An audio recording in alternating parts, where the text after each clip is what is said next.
Bitta telefonda ikkita рабочий stol qaranglar. Agar parolni bunaqasi ochadigan bo'lsa, sekretniy рабочий stolga kirdi u.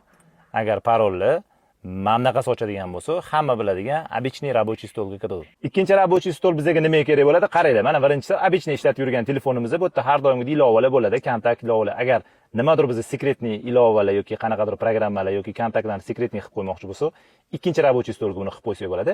Faqat o'zingizlar bilasizlar. Nima qilamiz? Настройкаga kirib olamiz, sal pastroq tushamiz. Bu yerda расширенный настройка degan joy bor. Bunga kirib olganimizdan keyin yana ozgina pastroq tushsa, второй пространство degan joy bor. Bu yerga kiramiz. Mana mana shu yerda o'zidan пространство ochamiz, xohlasak bu yerdan udalit qilib tashlasak bo'ladi. Mana meni holatimda hozir bitta ochilgan, bu yerdan men sразу ikkinchi пространствoni udalit qilib tashladim. Sizlar xuddi shu yerdan sazat qilib ochsanglar bo'ladi. Xiaomi'da yana bitta doda fishka bor. Buni keyingi videoda qilamiz. Ya'ni telefonga kirganingizdan keyin har bitta ilovalarga alohida ikkinchi parol qo'yib qo'ysanglar bo'ladi.